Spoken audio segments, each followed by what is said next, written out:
Добър ден, уважаеми зрители!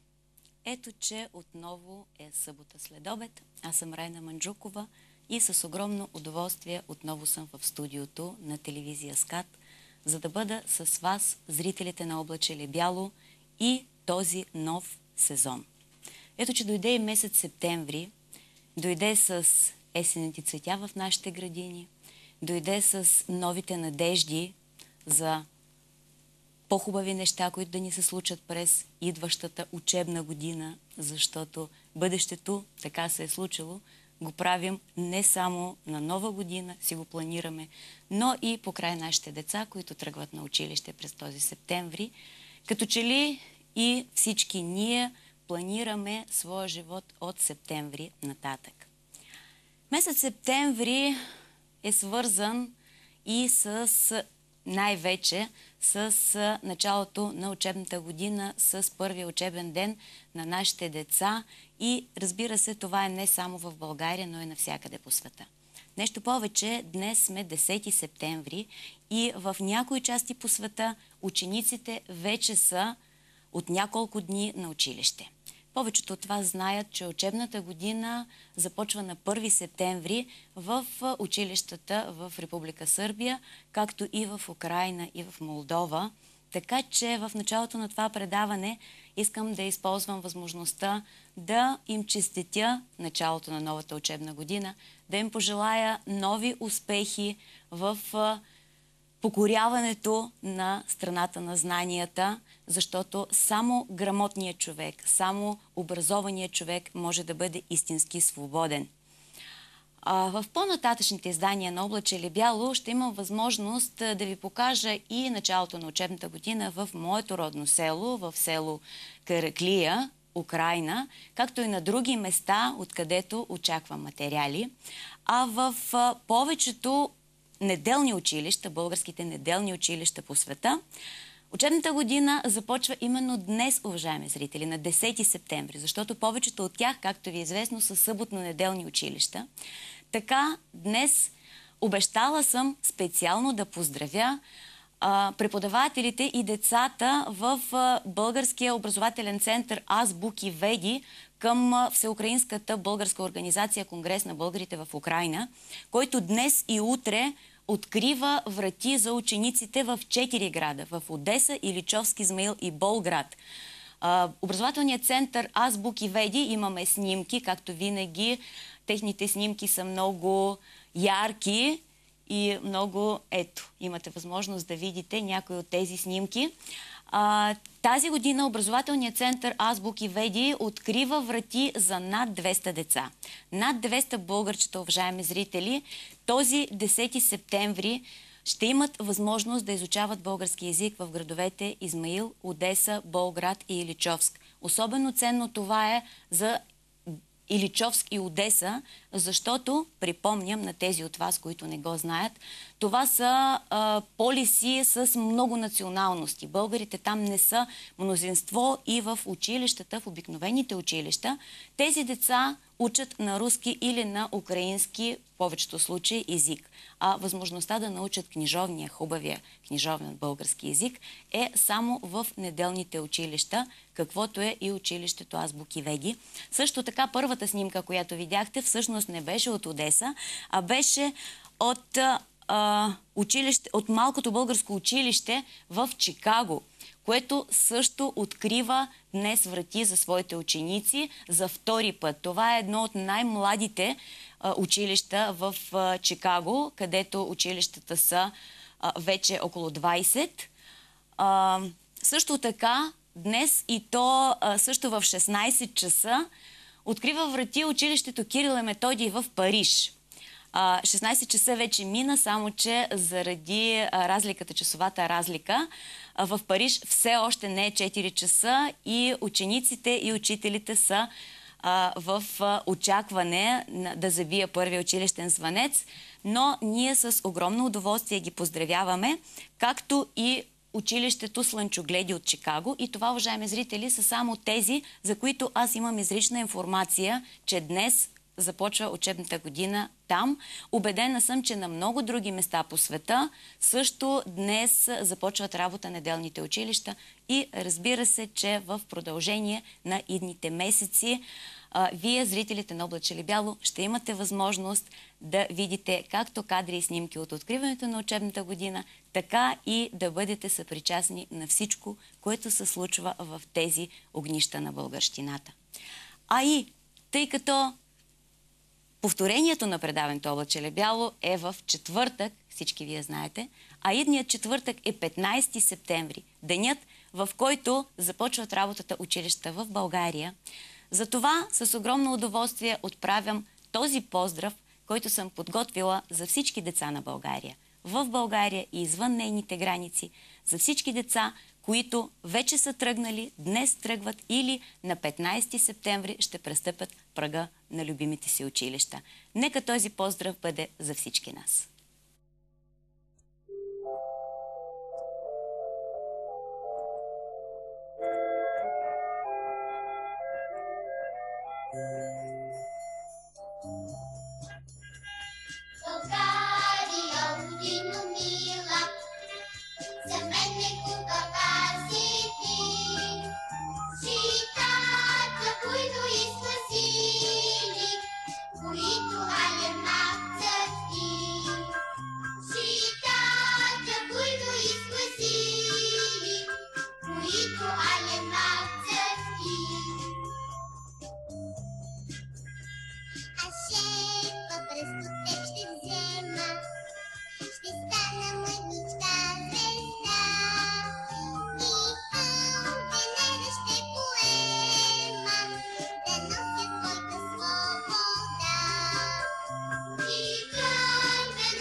Знаете, уважаеми зрители, че винаги, когато не се виждаме с вас повече от една седмица, се случват много интересни неща, които засягат нас и нашите взаимоотношения с българите в различни краища на света. Тези неща се случват или там, където тези българи живеят, или в България, но така или иначе за тези от нас, за които България няма географски граници, за които България навсякъде, където има българи, тези неща са важни. Затова именно Облаче ли бяло се старае да ви запознава с всички неща, които се случват в тази сфера.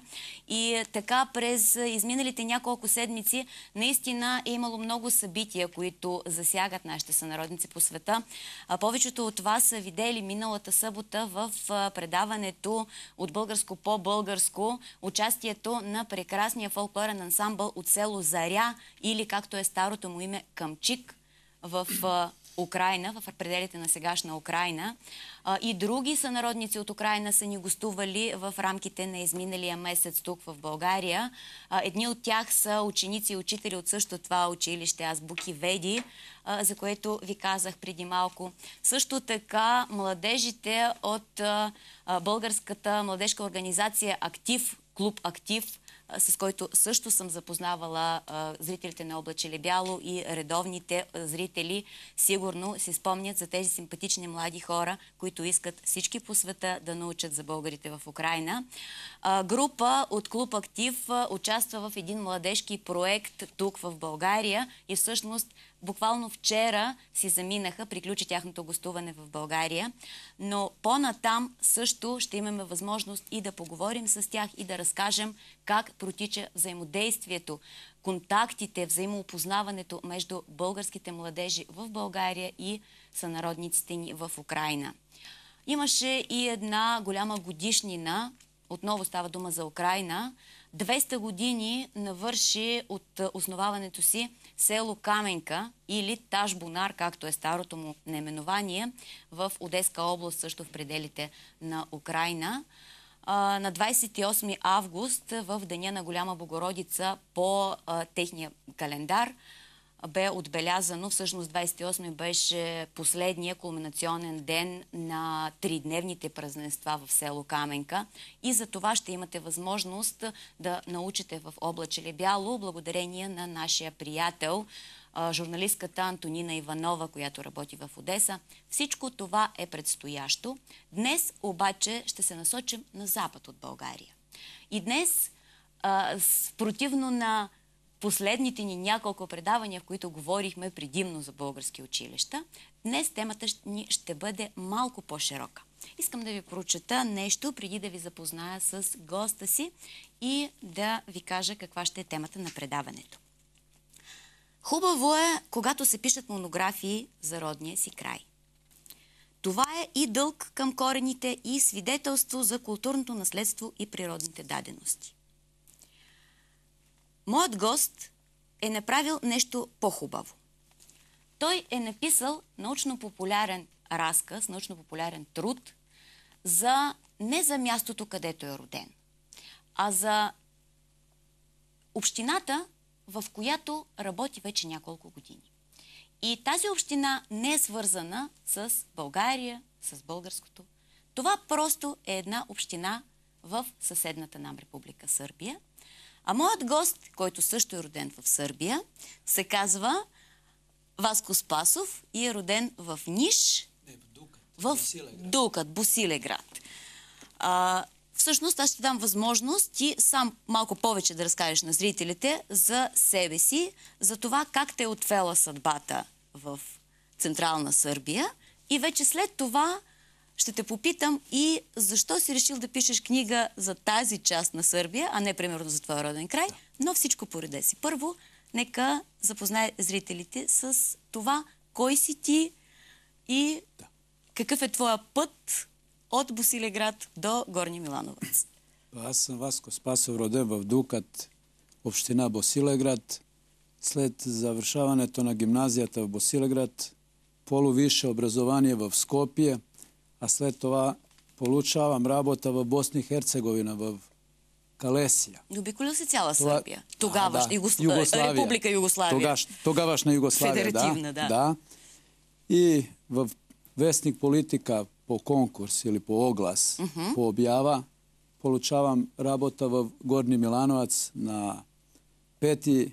март 1986 години. От тогава до ден днеска 25 години работи в Централна Сърбия или по-близко казано Шумадия.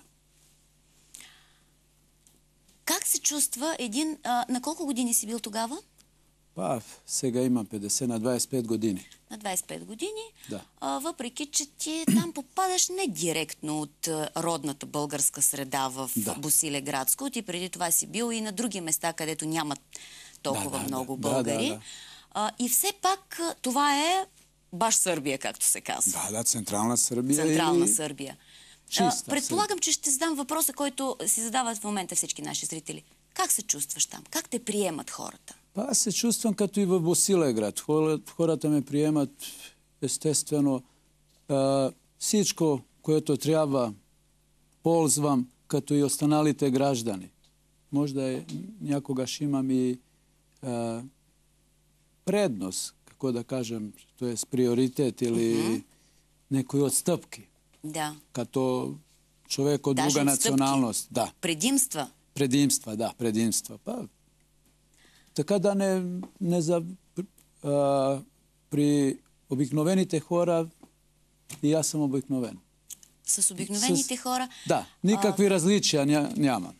Какво представлява Горни Милановаc? Горни Милановаc е били индустrijski... Всъщност ние имаме възможност да видим и картата на Сърбия, за да придобият зрителите представа къде точно се намира община Горни Милановаc.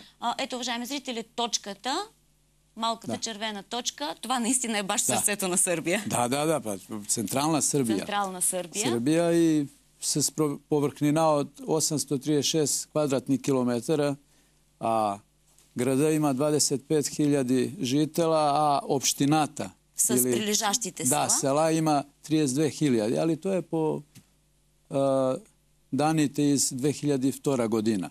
Те сега трябва да бъдат виждаме в момента и герба на града или на общината? На общината. И града. И града и общината.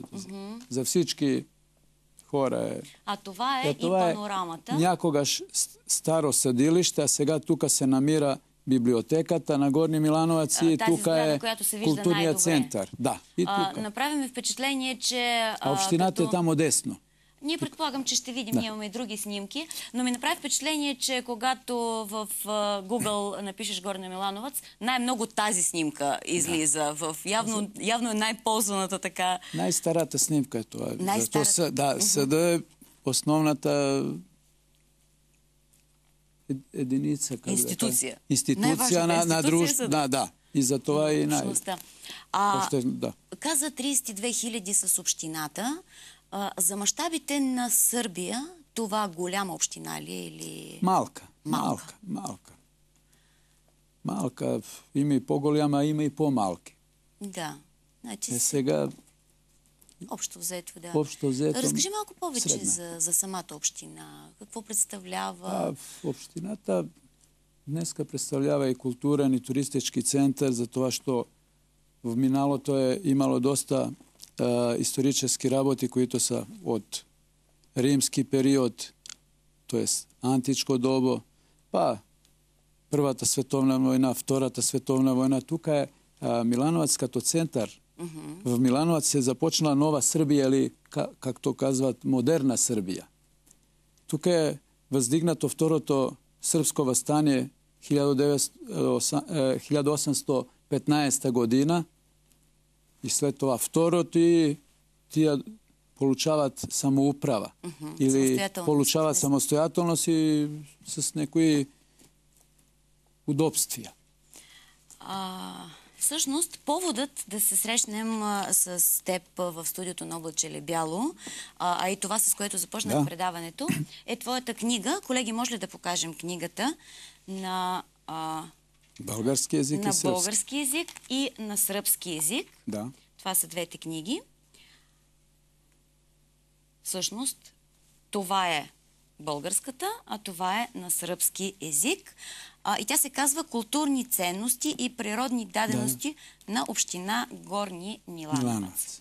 Уважаеми зрители, аз не напразно започнах и всъщност се опитах да ви представя моя гост именно чрез следговора, който е написал за българското издание на книгата друг един голям приятел на Облачеле бяло и мой лично, Денко Рангелов, главен редактор на списание "Мост" и на "Другарче", и изобщо писмен, както се казва, писмовен човек сред българите, известен писмовен човек сред българите в Сърбия.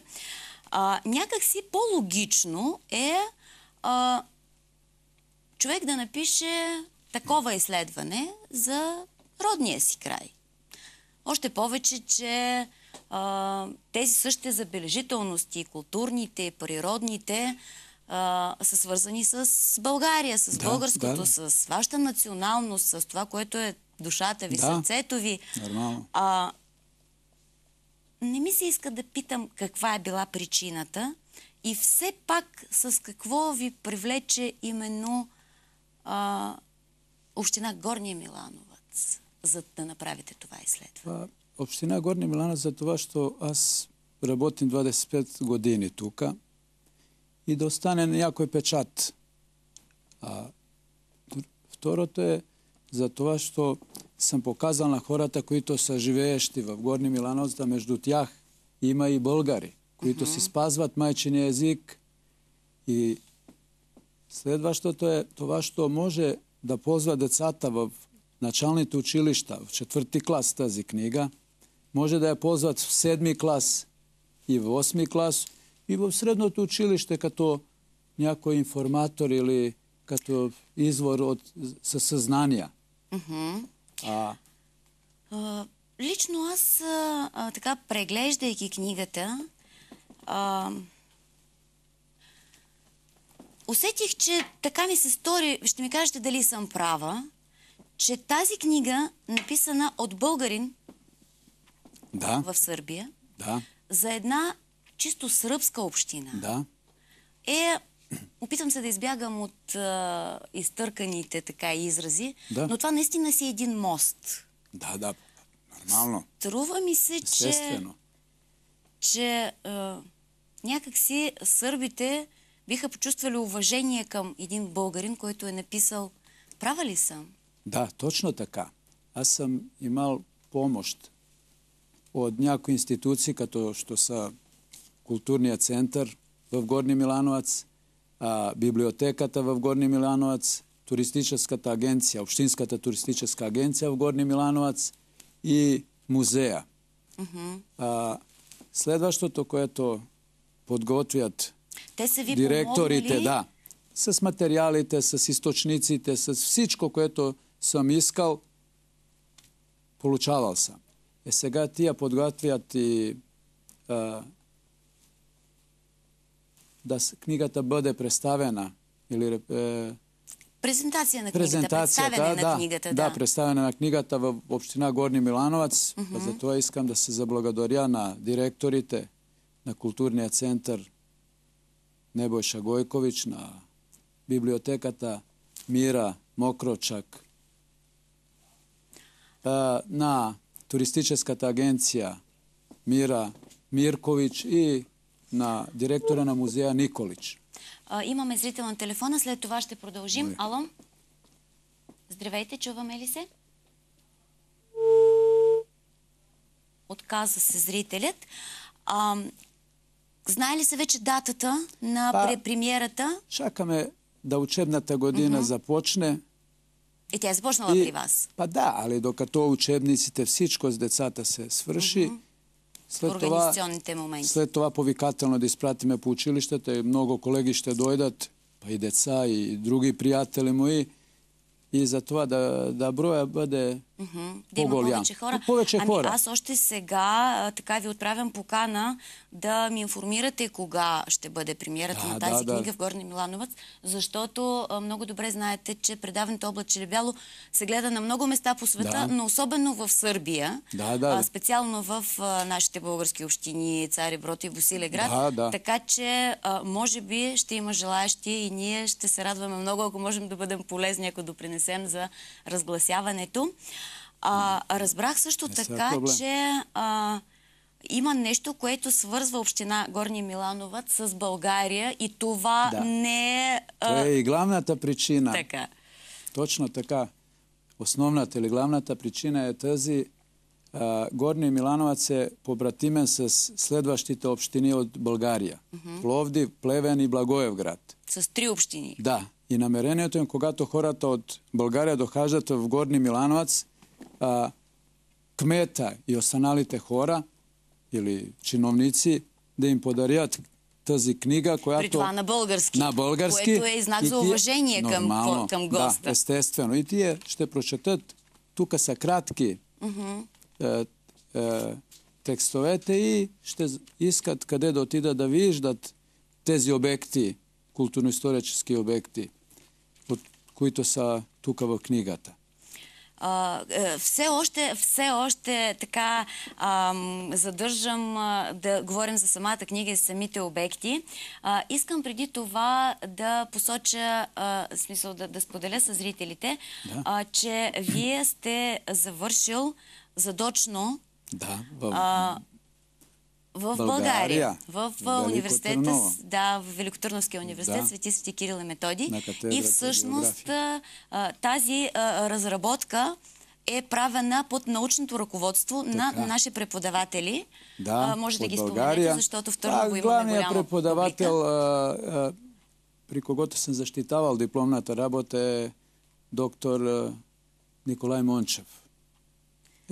Който разбрах, че вие и нещо като съселен, сънародник. Слави Димитров, татко му от Дукат. Да го поздравите. Поздравявам всички професори от катедрата география и културния туризъм, а посебно Слави Димитров, земляка. В този контекст въпросът ми е, когато сте така предложили темата, Да. не ви ли попитаха в университета, защо не напишеш нещо за западните покрайнини, за Босилеград? Аз си мислех, че може би съм трябвал и това да направим, ама далеч съм от България. Да би това направили, аз морам да дохаждам в Кюстендил, в архива, в София, а не съм имал възможности. И због раздалечината и због времето. Да. Трябва да отсъствам от училището, затова съм аз морал задочно, а след това да следвам дистанционно. И така да много по-обично ще съм направил това, да знаят и моите ученици. Да им е професора... Аз може да ви провокирам, защото убедена съм, че повечето от зрителите, нали, това се питат. Си вика, Да. той е българин, защо не е написал за българската община, е тръгнал там да пише за тия сърби, примерно. И точно за това ви провокирам. Да. Аз казвам, това трябва да направят българите от Босилеград, които са близко тук, които ежедневно отиват в Кюстендил и някои живеят тук. А сега аз имам намерение да напиша за своето село нещо, ако подготвя материали за Дукат.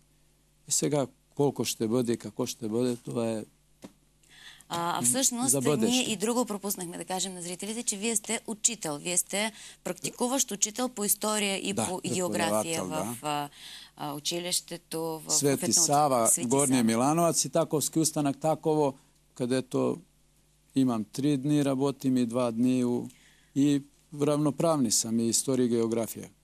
Еднакво. Еднаква заетост имате и по двата. Да. Така че изобщо не ви е лесно да правите и нещо друго, освен преподаването. И всъщност това е повода да ви поздравя и аз, нещо, което пропуснах да направя в началото, да ви честитя началото на учебната година.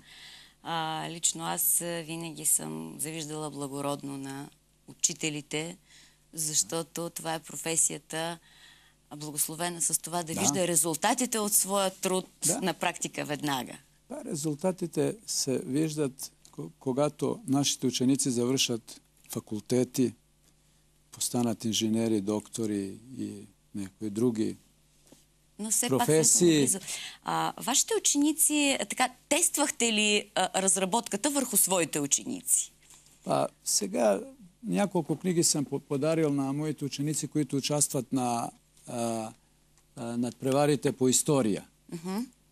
А в книжарата не е още стигнала след промоцията, ще бъде, ще видим какво. Мисълта ми е в часовете по география, примерно по история.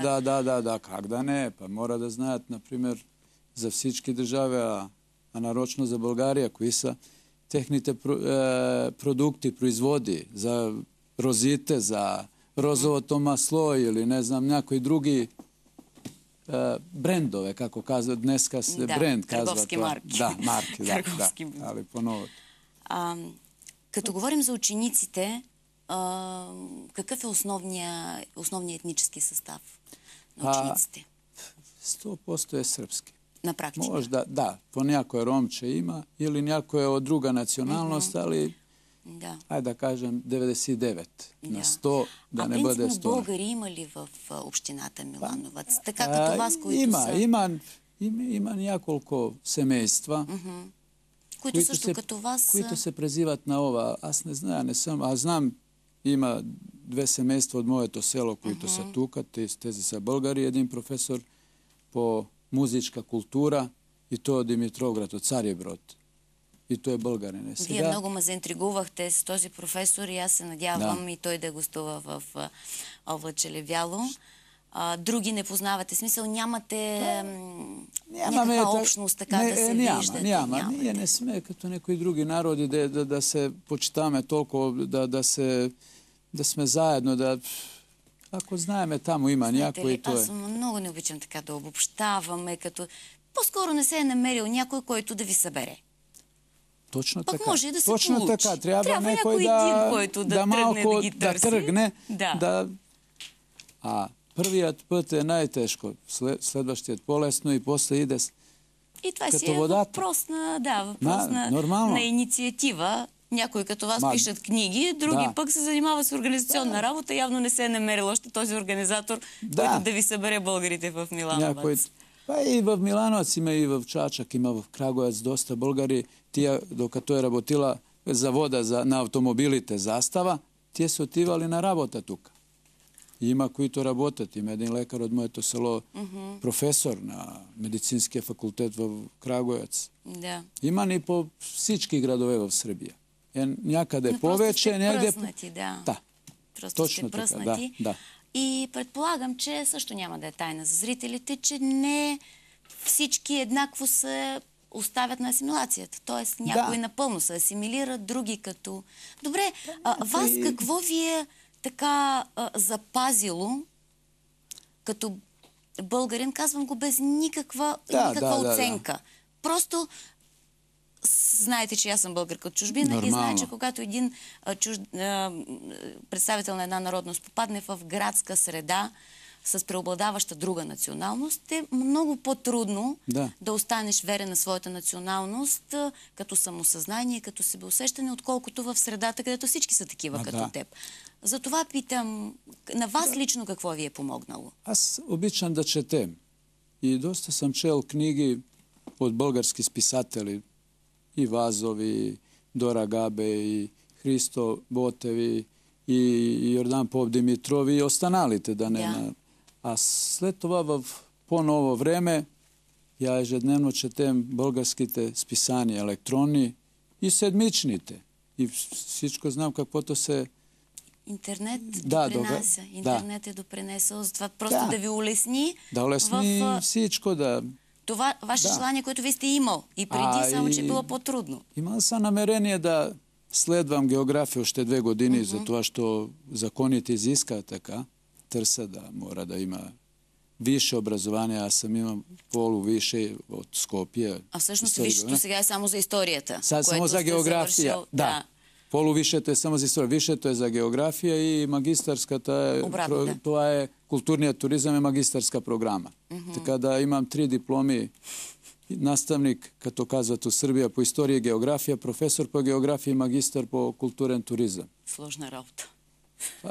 Мора така. Да. Но да се върнем на български.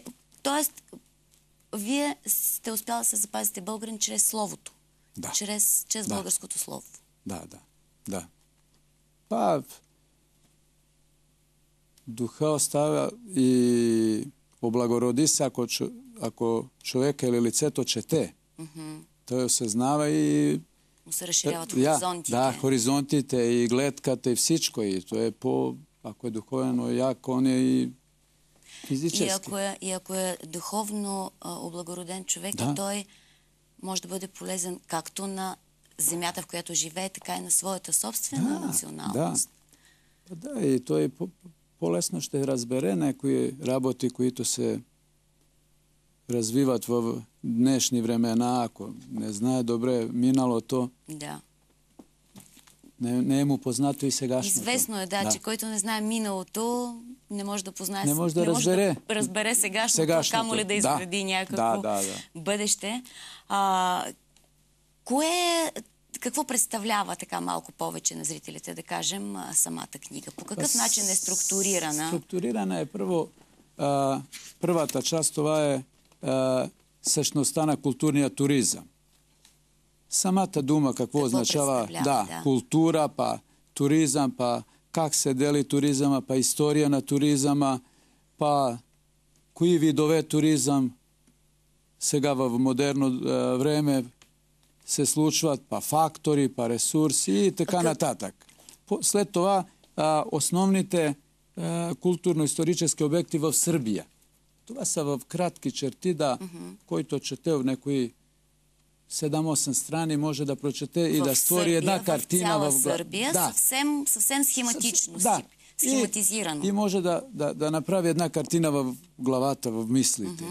И третата част или глава е за Горни Милановац. От границите, с кои общини се граничи, па од релефа, Тоест, па климата, па водите, не само непосредствено обектите, но давате и статистическа информация за самата община. И физическите карактеристики, и обществените карактеристики на община Горни Милановац. Да, всъщност това, за което до сега говорихме с вас. Точно така и паметниците, и черквите, за това, що сега има и пилиграмски туризъм или поклоннички туризъм. С това ме изпреварихте малко, за поклонническия туризъм. Ще поговорим малко по-натам. Кои са най-така интересните обекти, които бихте препоръчал така на зрителите? Например, музея в Takovo.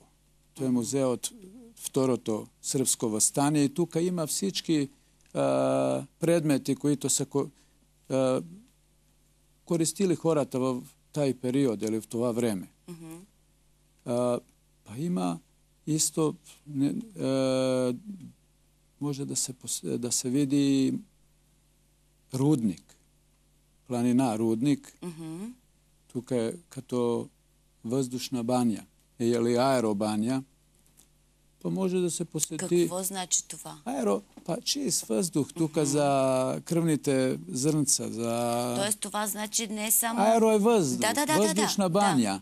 Разбирам, мисълта ми, това означава, че в книгата са не само обекти, които имат чисто културно предназначение, но и такива, които са полезни, така да се каже. Да, полезни.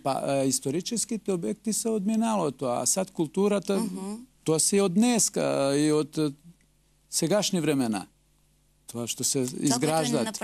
Да, което и днеска има етносела, например, селския туризъм тук е. Това е културата на жителите. Това е миналото, преподнесено обаче с съвременни средства. Да, с съвременни средства.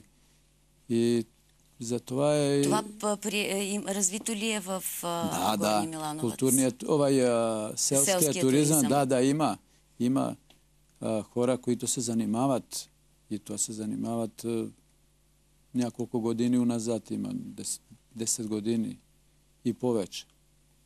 И всички удобствия има при тях и басени, и всичко какво искат туристите, тия им удоволяват. А кое е специфичното?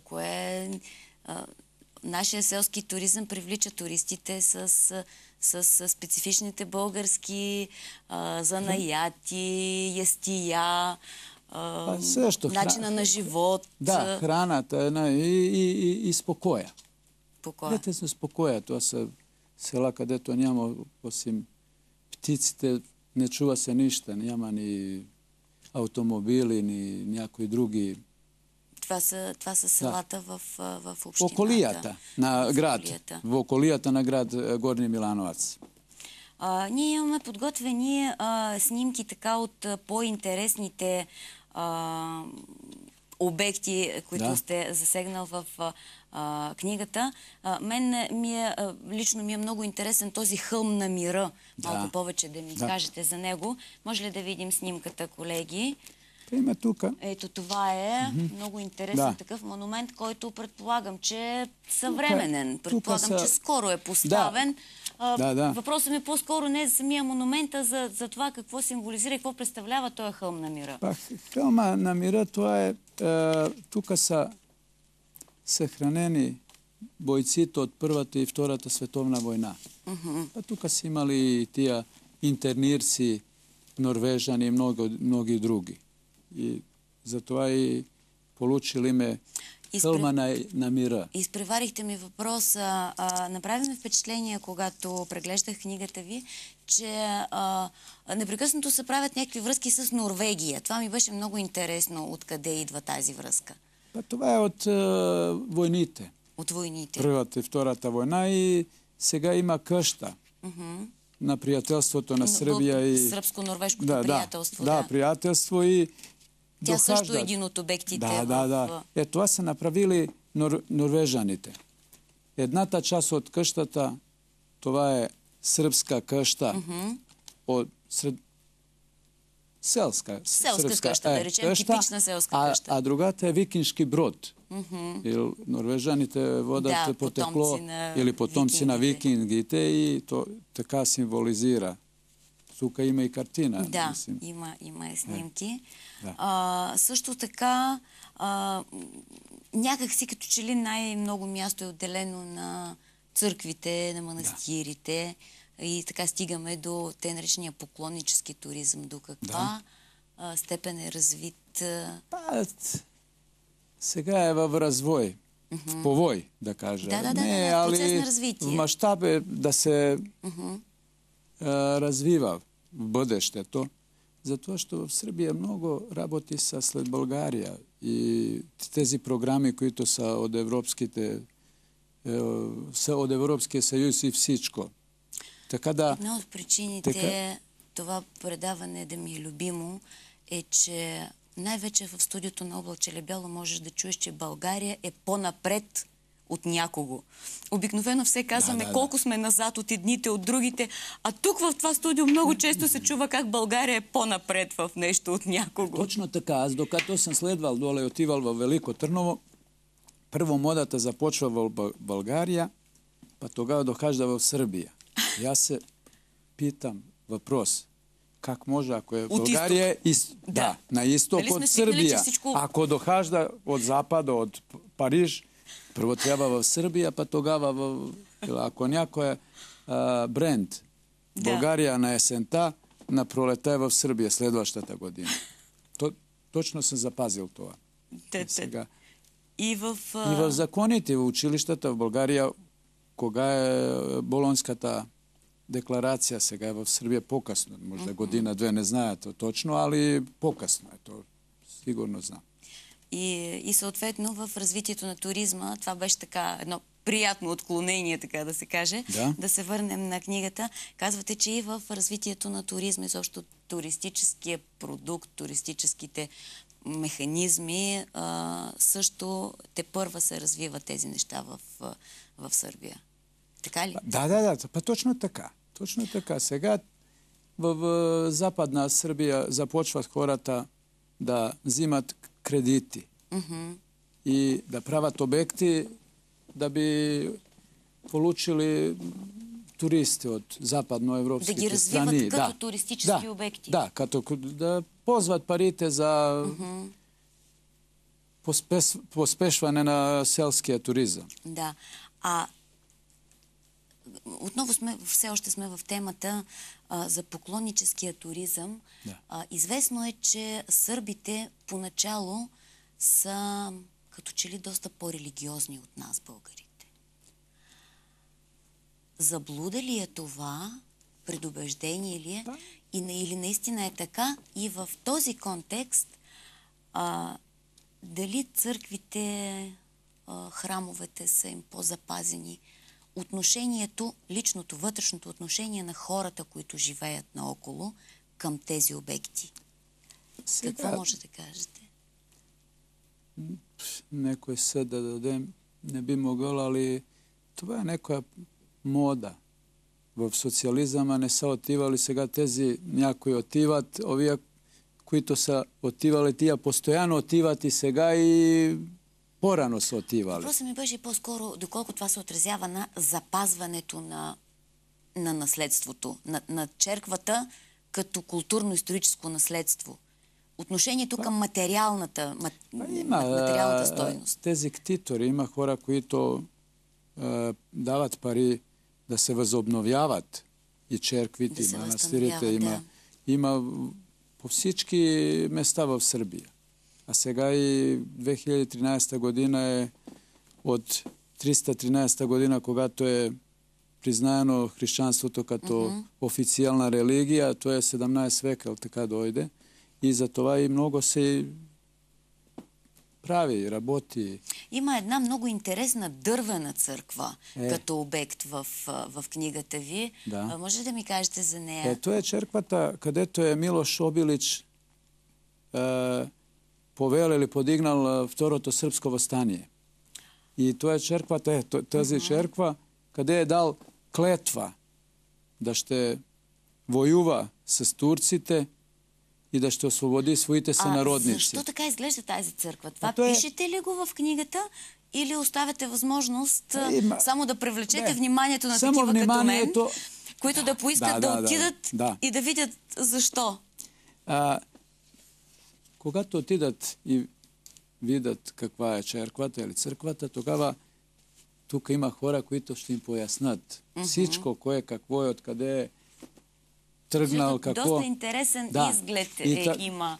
Това, което вие споменавате, всъщност значението е за по-късната история вече на държавата, на страната, но самия вид на църквата е доста така, предизвиква доста интерес.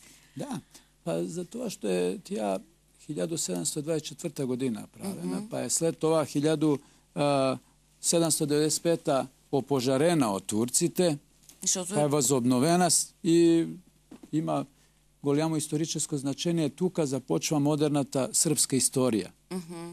Това е основното. Свеста, да водят война, да би се освободили от турското робство или от османлийското робство. Османското ствари, да.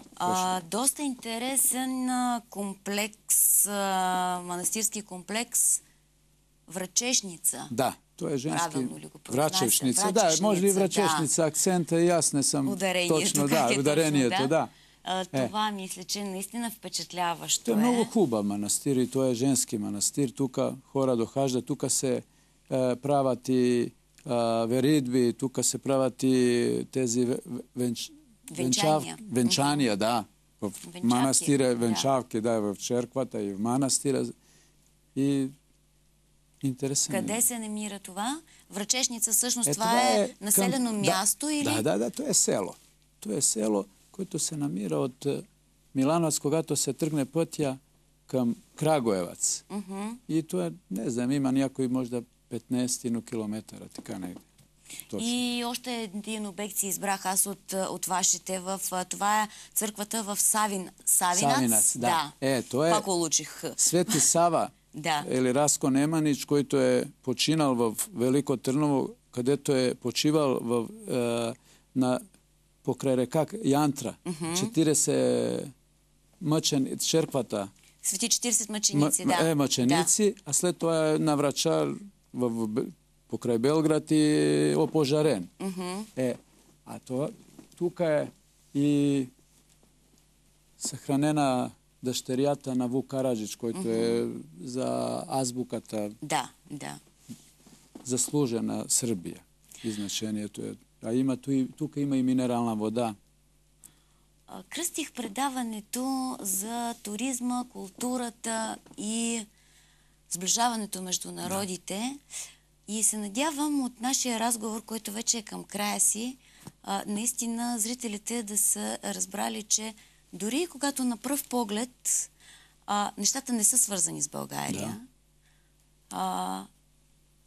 Така, когато започнеш да ги разглеждаш по-отблизо, все се намира някаква връзка.